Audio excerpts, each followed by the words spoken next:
हाय, मैं रवि के बिंदास बोल में आपका स्वागत है। रामनगर की 25 बीघा जमीन जो बस अड्डे को आवंटित कर दी थी सरकार ने 1992 में, उस पर कर लिया है अवैध कब्जा और उस अवैध कब्जे की जमीन को कौड़ियों के दाम बेच दिया है, ऐसा आरोप लगाया है आरटीआई एक्टिविस्ट आजिम खान ने सबूत के साथ। अब ये बस अड्डे की जमीन है कहाँ? रामनगर का एक बस अड्डा तो पैट पड़ाव में है। ये कौन सा बस अड्डा है आपको जानकारी नहीं होगी। ये बस अड्डा है जब आप मंगला रोड से गुलाघट्टी से होते हुए भवानीगंज की तरफ निकलते हैं, जहाँ पे नहर दो हिस्सों में बढ़ती है, चिल्किया की तरफ और शंकरपुर की तरफ। उसके ऊपर दाएं हाथ में प्लाईवुड है। प्लाईवुड के ठीक सामने जो जमीन देख रहे हैं आप 25 बीघा, वो जमीन बस अड्डे की जमीन है, ऐसा आरोप लगाया है आजिम खान जी ने। तो मैंने दोनों पक्षों को सुनने की कोशिश की है। हर पक्ष के दो पहलू होते हैं। एक पहलू आजिम खान की नजरों से आप सुनेंगे और दूसरा पहलू आप सुनेंगे जिनको आरोपी बना दिया गया है कि जिन्होंने बस अड्डे की जमीन कर ली है। उनका इंटरव्यू अगले एपिसोड में आप सुन पाएंगे। इस इंटरव्यू में आरटीआई एक्टिविस्ट ने गंभीर आरोप लगाए हैं सबूत के साथ। उनका इंटरव्यू आप गौर से अंत तक जरूर सुनिएगा। लेकिन उससे पहले अकरम खान जी जो मुख्य आरोपियों में से एक है, उनका मैंने सवाल लिया है ताकि वो भी सुन सकें और इस इंटरव्यू के अंत पे फिर उनका कुछ इंटरव्यू का हिस्सा मैं आपको सुनाऊंगा। पूरा इंटरव्यू उनका सुन पाएंगे आप कल। फिलहाल रामनगर की 25 बीघा जमीन तो वास्तव में 33 बीघा है, उस पर अवैध कब्जा है या नहीं, ये दोनों एपिसोड को देखकर आप खुद तय करेंगे। फिलहाल मामला कोर्ट में है। सच्चाई लाना एक पत्रकार का पहलू होता है जो आपके सामने रख रहा है ताकि किसी के साथ भी अन्याय ना हो। जो वास्तव में आरोपी हैं, क्या वही पीड़ित हैं या पीड़ित को कोई आरोपी बना दिया गया है, ये आप तय करेंगे दोनों एपिसोड को देख के। सुनिए आरटीआई एक्टिविस्ट आजिम खान जी को, लेकिन उससे पहले अकरम खान जी। आपने मुकदमा कौन से सन से लड़ रहे हैं? 1992 से केस लड़ रहे हैं और 2013 में आरटीआई डाली गई। अच्छा, ये जो जमीन है आपकी जिसमें आपके मांगी, आपकी अपनी जमीन है या सरकार ने इस पर कब्जा कर लिया? ये तो हमारे परदादा इस्माइल खान, दादा जमाल खान, उसके बाद दादा मसीद खान। कौन से साल में? मैं बता रहा हूँ 1905 से भी लेकर 1905 ईस्ट इंडिया कंपनी के टाइम की मैं बता रहा हूँ। हमें जो पट्टा भी जारी कर रखा था हमारी दादी को, तो रेंजर कलेक्टर द्वारा जारी है। मैं उसको पट्टे की कॉपी भी जब आप देखिए, यानी कि आरटीआई एक्टिविस्ट आजिम खान भी इस बात को मानते हैं कि जो जमीन है इनकी पुश्तैनी जमीन है। पूरे रामनगर में नजूल की भूमि भी वहाँ कब्जे कर लिए गए। ये खाम लैंड है। यहाँ नजूल की जमीन नहीं है। हाँ, वही खाम का रिकॉर्ड रूम नैनीताल में है और सारे हमारे दादा के यहाँ 214 खेत हैं।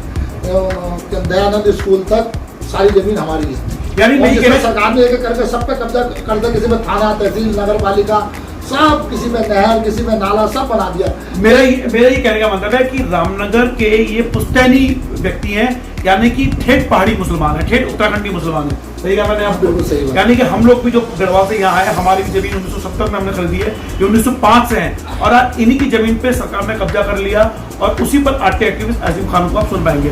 फिलहाल ये सामने थे, इनका इंटरव्यू ले लिया है। अब इनका विस्तृत इंटरव्यू आप सुन पाएंगे आजिम खान के इंटरव्यू के बाद। फिलहाल आप आजिम खान को सुनिए। हाय, मैं रवि के बिंदास बोल में आपका स्वागत है। आज हमारे सामने मौजूद हैं आरटीआई एक्टिव। रामनगर उत्तराखंड में कई लोग बड़े चिंतित रहते हैं कि भैया यहाँ मुसलमानों की संख्या बहुत बढ़ रही है और खासकर वो जो उत्तराखंड से बाहर रहते हैं। मैं यहाँ बात करूँ कि उत्तराखंड के जो परंपरागत मुस्लिम्स हैं, जो बहुत पहले से यहाँ रह रहे हैं, उनके अंदर कितनी भारतीयता है।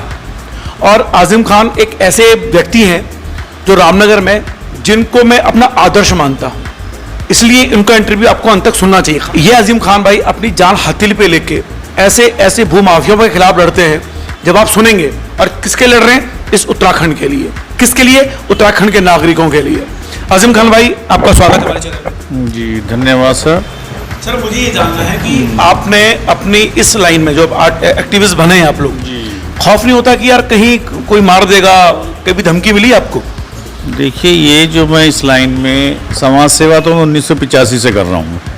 2005 में ये कानून आया और मुझे बहुत अच्छा लगा कि मैं किसी रंग से भी, किसी रूप में भी आकर अपनी देश की सेवा कर सकूं और हर गलत कार्य का विरोध करूं।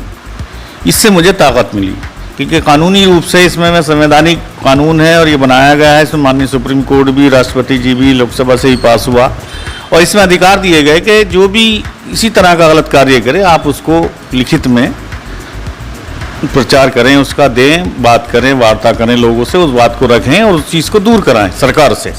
जी देखिए, हम इस समय आज जो बात करने के लिए बैठे हुए हैं, रामनगर की 25 बीघा जमीन जो बस स्टेशन की थी, बस अड्डे की थी, वो जमीन हत्या ली गई है इनके अनुसार। इनके पास उसके कागजी सबूत भी हैं। ये भी लड़ाई लड़ रहे हैं और इस लड़ाई को लड़ते हुए इन्होंने अधिकारियों से और जितने भी जिम्मेदार संबंधित लोगों से, सबसे, सरकार से ये अर्जी लगाई हुई है। देखिए, अभी कोर्ट में जाने का मसला है। पहले ये चाहते हैं कि सरकार किस तरह की सुनवाई कर रही है। सर, मैं आगे बढ़ने से पहले चाहता हूं आपको कि बीइंग अ मुस्लिम आपके मन में ख्याल आता है कि आप मुसलमान हैं या भारतीय नागरिक हैं? नहीं, मेरे मन में यह है कि मैं भारतीय नागरिक हूं और मेरे कुछ फर्ज हैं अपने देश के प्रति भी कुछ कार्य किए जा सकते हैं। और पहली जिम्मेदारी यह है कि जो भी भारतीय नागरिक है वो अपने देश के लिए कार्य करे। अच्छा, देश में जिस तरह से हिंदू मुसलमान के प्रति जो एक नफरत की खाई बढ़ रही है, वो जब सुनते हैं देखते हैं उस समय ये जो काम कर रहे हैं आप, क्योंकि मुसलमान होने के नाते आपके अंदर भी चोट तो पहुंचती होगी कि भैया देखो सारे मुसलमानों को भगा दो, कट्टरपंथी हिंदुओं की ओर से आवाज आती है, तब कैसा महसूस करते हैं आप? देखिए, मैं उन चीज़ों को इग्नोर करता हूँ अपनी नज़र में, बाकी वो किसी नज़र से देखें उस चीज़ को, लेकिन मैं उन चीज़ों को देखता नहीं। मुझे जो करना है वो मैं करूँगा और भारतीय नागरिक होने के नाते वो मेरे फर्ज हैं जो कार्य कर रहा हूँ मैं। देखिए, इस शब्द में, इस वाक्य में कितनी खूबसूरती थी। अब मैं मेन मुद्दे में आता हूँ। सर, बस अड्डे की 25 बीघा जमीन हत्या ली गई है, ये बात सरकार से पहले आपको पता चल गई जी। ऐसा कैसे हुआ? और जब आपको पहली बार पता चला, कैसे पता चला? और जब पता चला तो क्या महसूस किया आपके दिल ने? देखिए, इसमें हम कोई व्यक्तिगत आरटीआई तो लगाते नहीं है। हमारी जितनी भी आरटीआई होती हैं देश हित, राज्य हित और जनहित की होती हैं, ठीक है। उसमें हमने 2013 में जिलाधिकारी नैनीताल के वहाँ आरटीआई दाखिल की। उसके बाद रामनगर में ट्रांसफ़र की गई नगर पालिका को। नगर पालिका में जो हमें सूचना दी तो उसने कहा कि खाता संख्या 308, 307 ये रोडवेज बस अड्डे के नाम भूमि दर्ज है अभिलेखों में 25 बीघा के करीब, और ये गुलघट्टी में स्थित है, मंगलार रोड पर गुलघट्टी में स्थित है ये भूमि। ठीक है, हमें पता लगा, उससे खुलासा हमें जानकारी नहीं थी इसकी, क्योंकि आरटीआई से जानकारी मिली। उसको आरटीआई को लेकर हमने पहले विभाग से वार्ता की, लिखित में दिया कि सर आपकी जगह है, आप इसे खाली कराइए। बोले आज करा लेंगे, कल करा लेंगे, नहीं कराई। जिस समय हमने आरटीआई लगाई थी वहाँ पे 60% भूमि खाली थी 2013 में।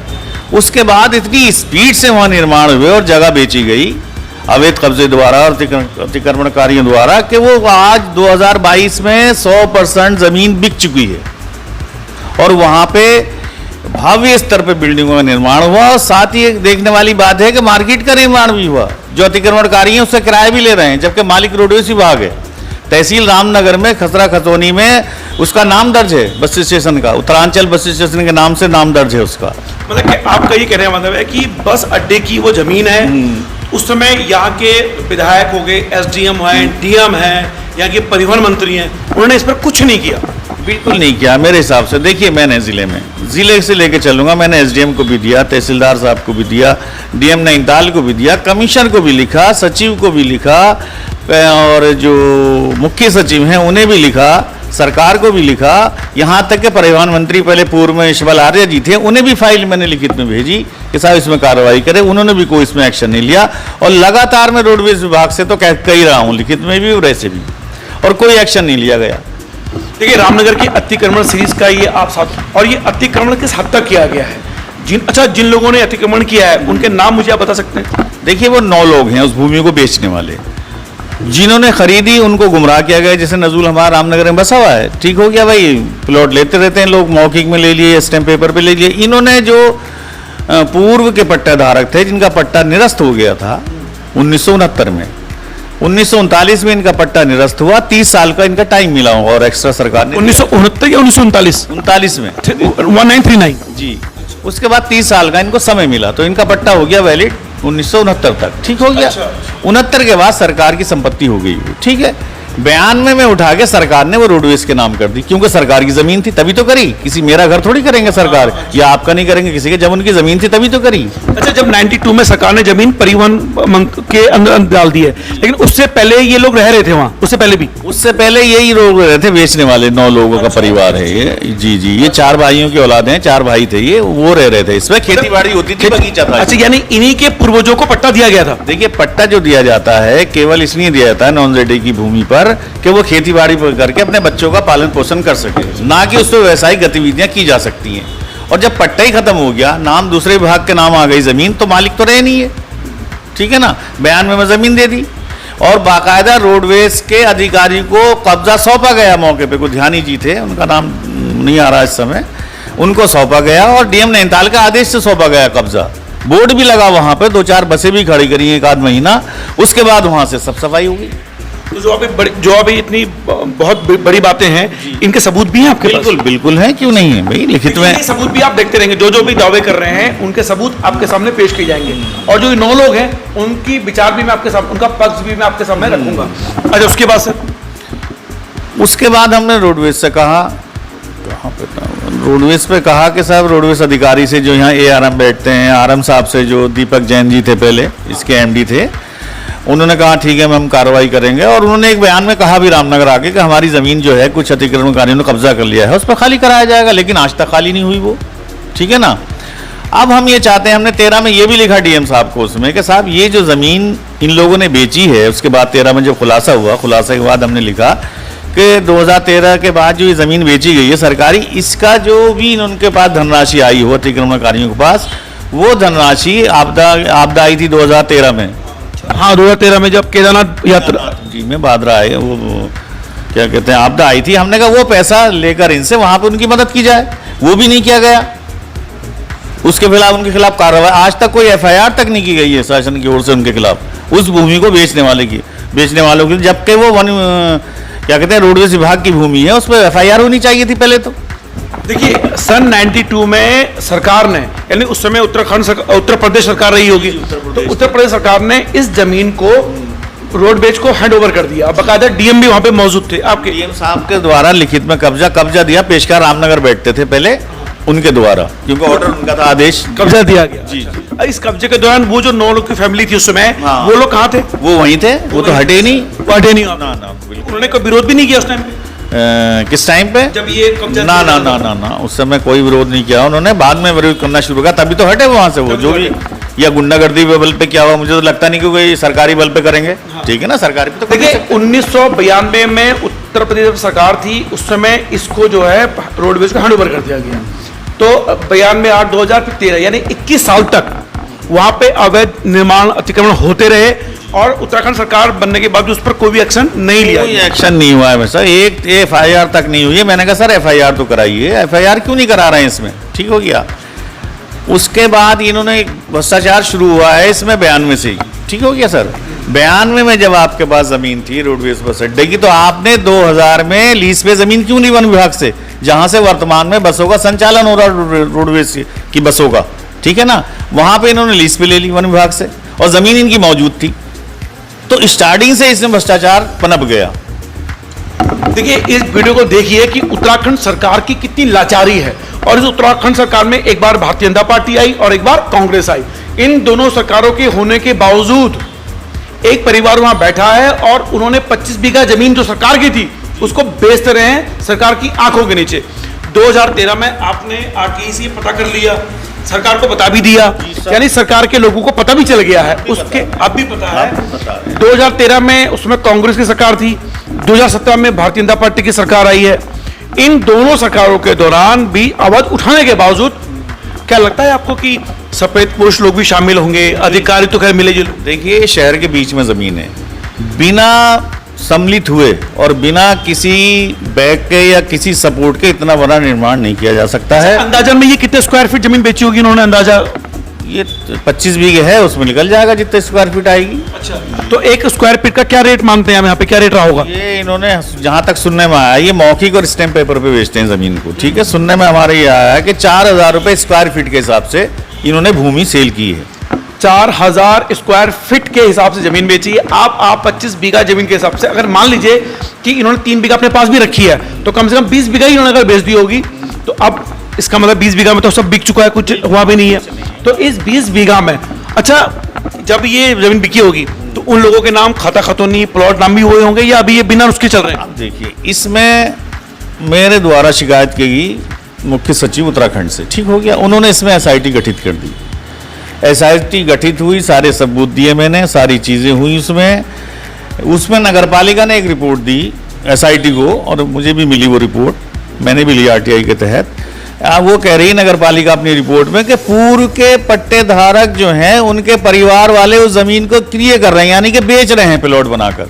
उस लिस्ट में उनके नाम भी हैं, कितने का प्लॉट, मतलब कितने स्क्वायर फीट का प्लॉट बेचा। SIT रिपोर्ट दी है ये? SIT ने नहीं, नगर पालिका ने दी है। अच्छा, तो हमने उनसे ली रिपोर्ट, ठीक हो गया। इसमें कमी क्या रही कि जो जांच करता थे SIT के मौके पे नहीं आए, ठीक हो गया। हमने फिर आरटीआई लगाई एसआईटी में। हमने कहा सर एक बात बताइए, ये कैसी जांच है? मेरे देश में 4, 5, 6 एजेंसी हैं, बिना मौके पे जाए कोई जांच नहीं होती।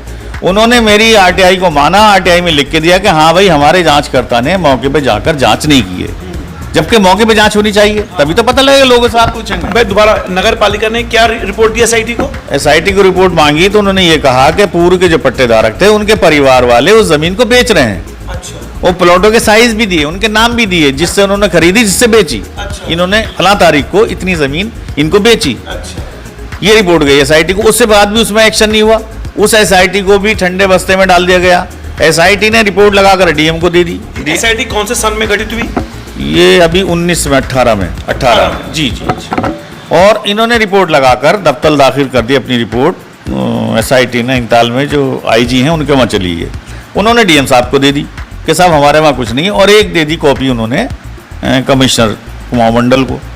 तो उन्होंने कहा कि ठीक है साहब आप इसमें कार्रवाई कर सकते हैं। नैनीताल जिलाधिकारी नैनीताल ने एसडीएम रामनगर को भेज दी 21 में 20 में। और उसमें कहा गया रिपोर्ट में, जो मेरे पास आरटीआई में लिया मैंने, जो उनसे पूछा कि साहब ने क्या करा, उन्होंने कहा कि हमने तो रामनगर भेज दी कार्रवाई करने के लिए। तो अभी तक उसमें एसडीएम रामनगर द्वारा भी कोई कार्रवाई नहीं की जा रही है। 22 आ गया 20 से। आप देख रहे हैं कि नाकों के नीचे सरकार की इतना बड़ा भ्रष्टाचार हो रहा है। अतिक्रमण का ये एक इंतहा है, यानी कि आप समझ सकते हैं कि सरकार कैसे सोई हुई है। और उत्तराखंड सरकार ये कहती है कि हमारे पास फंड की कमी है, और ये भी दावे किए जाते हैं कि हमारे फंड का 85% जो हिस्सा है हम वो सैलरी देने में, ये करने में खर्च कर देते हैं, और 15% हमारा जो बचता है। फिर आपने 25 बीघा की करोड़ों की जमीन ऐसे क्यों जाने दी? आपके मन में सवाल नहीं आया? मेरे मन में सवाल आ रहा है। मैं अब भी ये चाह रहा हूं कि वो जमीन खाली कराए सरकार। ठीक हो गया। जिन लोगों ने उक्त भूमि को बेचा है और खरीद फरोख्त की है, और जो भी बेचा है, जो भी कुछ किया है, उसमें उन लोगों के खिलाफ एफआईआर दर्ज हो, उनकी गिरफ्तारी होना जरूरी है। भाई सरकारी मामला तो ईडी का बनता है। ये काला धन बन गया है ये, कि हमने सरकारी संपत्ति बेच के पैसा कहाँ गया। वैसे तो ईडी में जाना चाहिए मुझे, लेकिन मैं सोच रहा हूँ पहले शायद सरकारी इसमें एक्शन ले ले तो बेहतर। आप इतना बड़ा काम कर रहे हैं, कभी डर नहीं लगा आपको कि मतलब देखिए क्या होता है, ऐसे मुकदमे में फर्जी मुकदमे भी दर्ज हो सकते हैं, छेड़छाड़ के मुकदमे दर्ज हो जाते हैं, हत्या भी होने की साजिश भी हो सकती है। इन्होंने कई बार मुझे ऑब्लाइज भी किया, और जब मैं नहीं माना तो सुनने में आया कि हम ये कर देंगे, ट्रक से टक्कर लगा देंगे, फलाना कर देंगे। उसके बाद इन्होंने मेरे पर ब्लेम लगाया 25 लाख रुपए का, कि ये 25 लाख रुपए हमसे मांग रहे हैं। उसमें इन्होंने शिकायत डीजीपी से, मुख्यमंत्री जी से, यहाँ तक कि मेरा आयोग जो कमीशन है सूचना आयोग को, वहाँ भी की। कोई एसएसपी थाना Ramnagar, SDM Ramnagar, DM, commissioner, सब जगह। जब वहाँ भी कोई रिपोर्ट नहीं बन पाई तो वहाँ भी कुछ नहीं था। अगर रिपोर्ट में कुछ होता तो वो एक्शन होता। उसके बाद ये कोर्ट चले गए मेरे खिलाफ। कोर्ट में गए तो कोर्ट में बात रखी तो कोर्ट नहीं मना करते। 156(3) में गए मेरे खिलाफ रिपोर्ट कराने के लिए। थाना रामनगर पुलिस ने रिपोर्ट लगाई, उसमें अजीम खान के खिलाफ ऐसा कुछ नहीं है और ऐसा कोई इसमें तथ्य नहीं पाए गए। खारिज हो गया। फिर दोबारा उन्होंने फिर रिवीजन को अलाउ कराया उसको। उसके बाद फिर हमने जज साहब को बताया कि साहब मैं आरटीआई, वरिष्ठ आरटीआई कार्यकर्ता हूँ, मेरा काम है भ्रष्टाचार खुलासा करता हूँ तो सरकार के पास जाता हूँ। यदि सरकार नहीं करती तो माननीय न्यायालय में मुझे रिट दायर करनी पड़ती, ये मेरा कार्य है, ये इसके दस्तावेज है। उन्होंने उसको माना। 2 पेज उन्होंने रोडवेज के ही उसमें लिखे। उसमें जब जजमेंट हुआ तो 2 पेज वैसे लिखे, 2 वो लिखे कि उसका पूरा विवरण उन्होंने, ये गलत कह रहे हैं, ये जगह रोडवेज की, इन्होंने खुलासा किया है इसका। इस कारण इन पे ब्लेम लगाया जा रहा है। आप कभी अपनी ओर से कोर्ट क्यों नहीं गए इस बात को रखने के लिए? देखिए, कोर्ट जाने से माना मैं माननीय हाई कोर्ट में पीआईएल दाखिल करता हूं तो केवल ये होगा उसमें कि अतिक्रमण हटा दिया जाएगा, दोषी बच जाएंगे उसमें। मैं दोषियों को नहीं छोड़ना चाह रहा हूं। देखिए, कई लोगों के मन में सवाल आता है कि अजीम खान समस्या को उठाते हैं पर उसके अंत तक नहीं पहुंचते हैं। इन्होंने बात बोली कि अगर मैं पीआईएल दर्ज करूंगा स्वीकार भी होगी और सरकार एक्शन भी लेगी क्योंकि सबूत मौजूद है। तो उसमें हुआ क्या, जिन लोगों के अभी वो मकान है उनको हटा दिया जाएगा। उन्होंने पैसे खरीदे सब बर्बादी में, लेकिन जो मूल लोग हैं जिन्होंने बेचा है वो अपराधी साहब बच जाएंगे। साहब बच के निकल जाएंगे। बोले सबका टूट गया, हमारा भी टूट जा रहे हैं, लेकिन उनके खिलाफ कोई एक्शन नहीं होगा। अब हमारा ये है कि या तो हम जाएंगे सीबीआई के लिए पीआईएल में, माननीय न्यायालय में, कि साहब इसमें सीबीआई की जाए, इसमें आधा काम रह गया एसआईटी का। उन लोगों से कोई सवाल जवाब नहीं हुए। अच्छा, अब वो एसआईटी रिपोर्ट कहाँ है, क्या है, उसका कुछ आता पता नहीं? कुछ नहीं है, वो डीएम साहब को वहाँ पड़ी है और कमिश्नर साहब के वहाँ होगी वो। ठीक होगी आप। इसके बाद हमने बतेरी कोशिश करी इसमें, इसके बाद भी कोई जवाब हमारे पास नहीं आया अभी। और लास्ट जो लेटर आया है डीएम एसडीएम रामनगर, ये वर्तमान में जो एसडीएम साहब हैं, इनसे मैंने कहा कि मैं साहब ये लेटर आया है और ये जो मामला है आपको देखना है, तो इन्होंने कहा मैं तो अभी आया हूँ, देखूंगा, करूंगा, वही बात हो गई। तो मैंने सब फाइल उठा के लिया है, मैंने कहा करना ही नहीं तो बेकार है, आपसे क्या कहें अब। देखिए दरअसल जो हमारे वर्तमान एसडीएम है वो अभी आए हैं, लेकिन इससे पहले कई सारे एसडीएम यहाँ से निकल गए, उन्होंने भी हाथ नहीं डाला। खैर जब डीएम हाथ नहीं डाल रहे तो हम एसडीएम की क्या बात करेंगे, क्योंकि फिर एडीएम एसडीएम हो गया, कुमाऊं कमिश्नर कुछ नहीं कर पा रहे इस मामले पर। तो आपने कभी अभी जो हमारे दीपक रावत जी कुमाऊं कमिश्नर, सुनने में आया कि बहुत ईमानदार है, कर्मठ हैं और यहाँ के डीएम भी रहे हुए हैं। जी मेरी अभी उनसे वार्ता नहीं, मैं वार्ता करना चाह रहा हूँ। स्पेशल फाइल पहले से गई हुई है उनके वहाँ, जो आईजी कुमाऊं ने फाइल भेजी, उन्हें भी भेजी एक प्रतिलिपि जो एसआईटी ने जांच करी उसमें, और उसमें कोई दस्तावेज इन लोगों ने नहीं लगाया कि ये ज़मीन हमारी है। उसमें ये हाईकोर्ट भी चले गए कि साहब हमें वहाँ नहीं जाना पड़े, कहाँ एसआईटी में हमें नहीं जाना। तो उसने कहा कि नहीं पहले आप वहीं जाएंगे, फिर भी ये 9 लोग उपस्थित नहीं हुए, केवल 2 लोग उपस्थित, एक आदमी उपस्थित हुआ है उसमें और एक अन्य हुआ जो था ही नहीं उसमें। मतलब इनमें से जो 2 नाम है, कोई मुख्य नाम बताएंगे आप? इसमें जैसे कोई ये मंजू खां के नाम से है, एक मंजू खां है, अकरम खां है, जफर खां है, इस तरह से हैं ये 9 लोग। अच्छा, ये जो आप कर रहे हैं, कहीं ऐसा तो नहीं है कि ये लोग सोचते हैं कि व्यक्तिगत रंजिश से आप बदला ले रहे हैं क्योंकि आप पड़ोसी हैं, या आप वास्तव में समाज सेवाई कर रहे हैं इस मामले में? नहीं सर, मैं कहाँ से कर रहा हूँ, मैं तो लगातार कार्रवाई कर रहा हूँ उसमें, और मेरा हित क्या है उसमें बताइए। अगर मैं कोई किसी रंग का कोई सेटअप भी बिठाता है या कोई तालमेल बिठाता तो मैं कार्रवाई अभी तक थोड़ी करता कोई, ठीक है ना। ब्लेम भी लग गया मेरे ऊपर, कोर्ट से ही बरी हो गया मैं, कुछ नहीं हुआ उसमें, कुछ है ही नहीं तो आप ब्लेम लगाते रहिए, उससे क्या होता है। देखिए हमारे जो आजिम खान है वो इससे पहले कई सारे, जैसे रामनगर फल पट्टी क्षेत्र है, वहाँ जो अवैध काम होते हैं, मतलब अवैध पेड़ काट रहे हैं, उसमें भी काम कर रहे हैं। यानी कि बस अड्डा एक अकेला ऐसा मुद्दा नहीं जिस पर आवाज़ उठा रहे हैं। ये सवाल मैंने इसलिए लिया है इनसे कि इन पर ये आरोप ना लगे कि भैया पड़ोसी हैं तो क्या पता रंजिश के तहत उनके खिलाफ पीछे पड़ गए हों, क्योंकि आते एक ऐसा शस्त्र है कि अच्छे इसके सामने हार जाते हैं। अब ये बात सर, इस पर तो हम कभी बात करेंगे क्योंकि रिजॉर्ट सारे अवैध निर्माण हुए हैं, उस पर हम फिर कभी चर्चा करेंगे। एक अंतिम सवाल मैं आपसे लेना चाहता हूँ, ये जो आप काम कर रहे हैं इसकी परिणति होगी क्या कभी? आपको लगता है इस पर न्याय मिलेगा उत्तराखंड को? बिल्कुल मिलेगा सर। और जब तक आदमी कहते हैं ना कि हिम्मत ना हारे, हम हिम्मत से लड़ रहे हैं उसमें, और जायज़ लड़ाई है हमारी, ऐसा नहीं कोई कि हमने लड़ाई बना के लड़ रहे हैं। और ये सच्चाई थोड़ी आती है लेकिन देर से आती है सामने, कोशिश करना हमारा काम है और वो कर रहे हैं, और इसमें हम ज़रूर सफल होंगे। देखिए जितने भी महत्वपूर्ण दस्तावेज है मैं आपको सब देख पाएंगे आप लोग, क्योंकि जो भी चीज़ होगी, क्योंकि बहुत महत्वपूर्ण मुद्दा है, और जिस पक्ष के बारे में ये बात करें उस पक्ष का भी मैं विचार आपके सामने रखूंगा। और मैं चाहता हूं कि रामनगर अतिक्रमण, देखिए अतिक्रमण की सीरीज बना रहा हूं तो मेरा फर्ज है कि रामनगर में जहां जहां भी अतिक्रमण हुआ है, और मेरे रामनगर में अगर 25 बीघा जमीन जो रोडवेज की है, अच्छा नजुल भूमि और रोडवेज की जमीन पे ये दो अलग अलग बातें हैं? जी अलग हैं सर। ये नॉन जेडे की भूमि हुई, पट्टेधारक को दी गई थी, पट्टा खत्म हो गया, पट्टा खत्म होने के बाद सरकार ने जमीन सरकार की हो गई, ठीक हो गया। बस केवल सरकार की गलती ये रही कि पट्टा जब खत्म हुआ था उनको हटा देते वहां से, उसी बल पे तो उन्होंने जमीन बेच दी। आज अगर उसी समय हट जाते, जैसे बयान में वो जमीन दी गई, तो उस समय हटा दिया जाता उन्हें बल प्रयोग करके। अच्छा, जिन लोगों ने वहां जमीन ली होगी तो उन्होंने क्या सोच की जमीन ली? उन्होंने जब रजिस्ट्री उनमें होनी पा रही होगी ना, रजिस्ट्री तो कहाँ से होगी, तो जमीन उसके नाम है। खतरा खचौनी में आज भी मौजूद है, आप 22 में देख लें, रामनगर तहसील में खसरा में रोडवेज के नाम दर्ज है जमीन। देखिए मैं वहाँ के रहने वाले लोगों पर हैरान हूँ कि उन्होंने क्या सोच के वो ज़मीन खरीद ली है।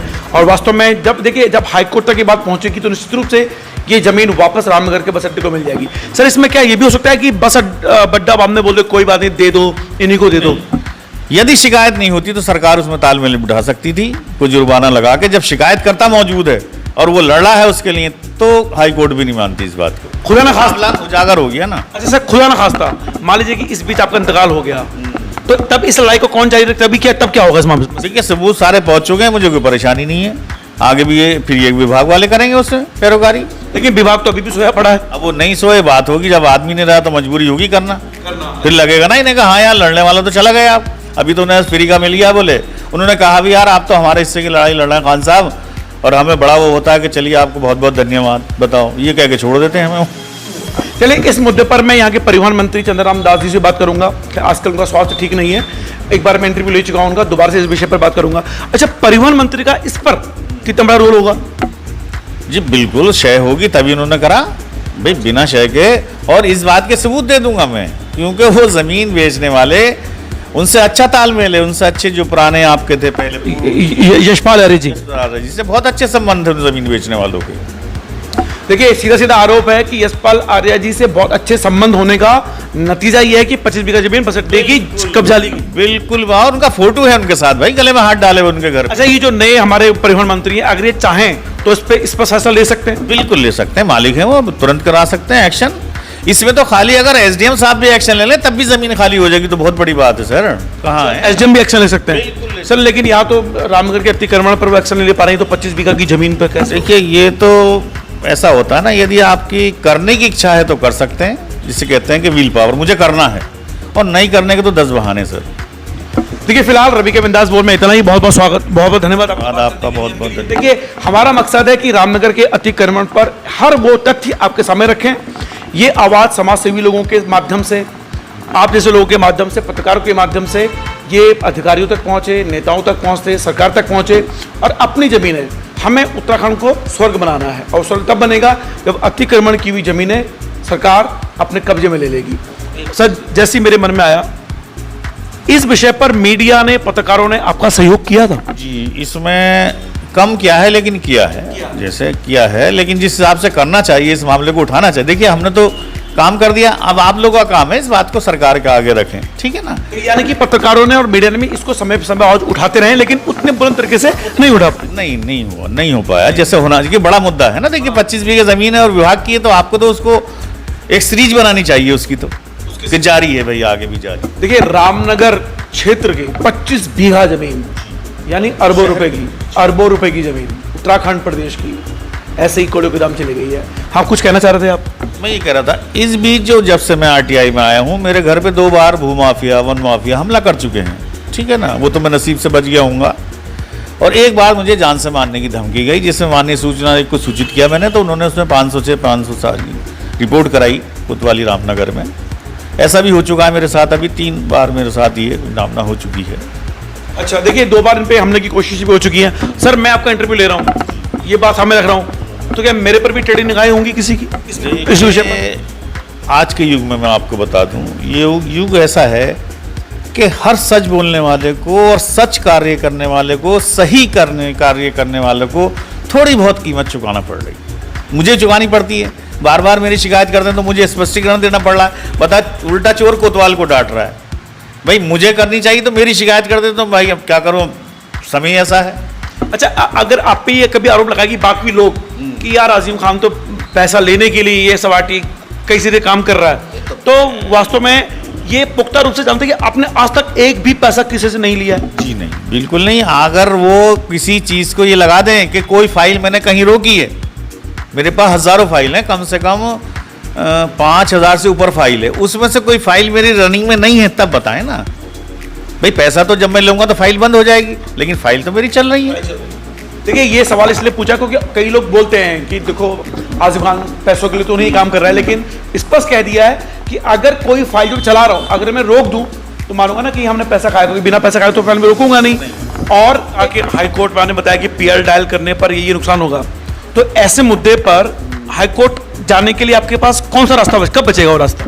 देखिए रास्ता तो अब भी खुला हुआ है, लेकिन यदि मैं कोर्ट जाऊंगा, किसी भी, चाहे सीबीआई के लिए जाऊं, चाहे उन्हें हटाने के लिए जाऊं, तो जो संबंधित विभाग हैं उसमें और जो संबंधित अधिकारी हैं, जिनको मैंने लिखित मैं साक्ष्यों की शिकायत की है, मैं पार्टी उन्हें भी बनाऊंगा उसमें, क्योंकि मैंने सबको फाइल दी है, कोई ऐसा नहीं बचा जिसको उसमें सरकार भी पार्टी होगी। आप ये कहना चाह रहे हैं कि जो अधिकारी अभी तक सामने करके इस मुद्दे पे आपने बात की है, बिल्कुल बनाऊंगा, कोर्ट में घसीटेंगे? बिल्कुल, क्यों नहीं। जब मैंने लिखित शिकायत की, एक्शन क्यों नहीं हुआ उस पर, बताइए क्यों नहीं कर रहे हैं कार्रवाई?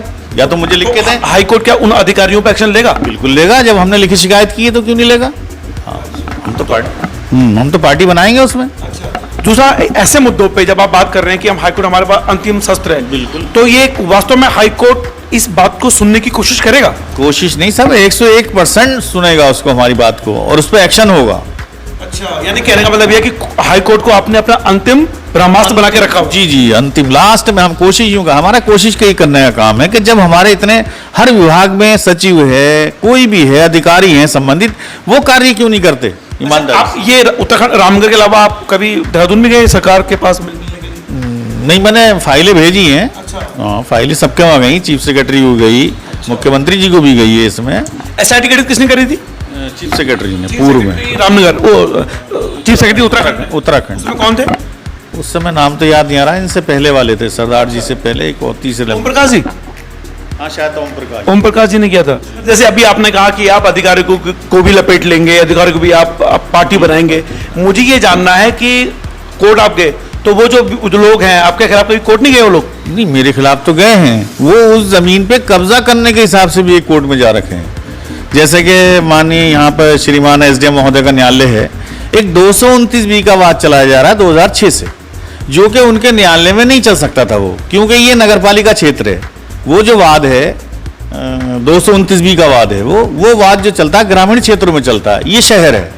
और उसके एक चीज और है कि इसमें ये विभाग के नाम भूमि दर्ज है, तो 2006 से आप मुकदमा क्यों चला रहे हैं वो, जब चलने लायक नहीं है? तो आप ये कहना चाह रहे हैं कि 2006 से एसडीएम कोर्ट में जी 229 बी के तहत ये मुकदमा आप अवैध कब्जेदारों ने डाल रखा है। अवैध कब्जेदारों ने डाल रखा है। और आप ये कह रहे हैं कि ये जो 229 बी होता है ये चलता है ग्रामीण भूमि के लिए, ये नगर पालिका का क्षेत्र है, 2006 से अभी तक चला आ रहा है। अभी तक चल रहा है, और उसको लिंगर ऑन कर रहे हैं, हर जगह कहते हैं हमारा मुकदमा चल रहा है।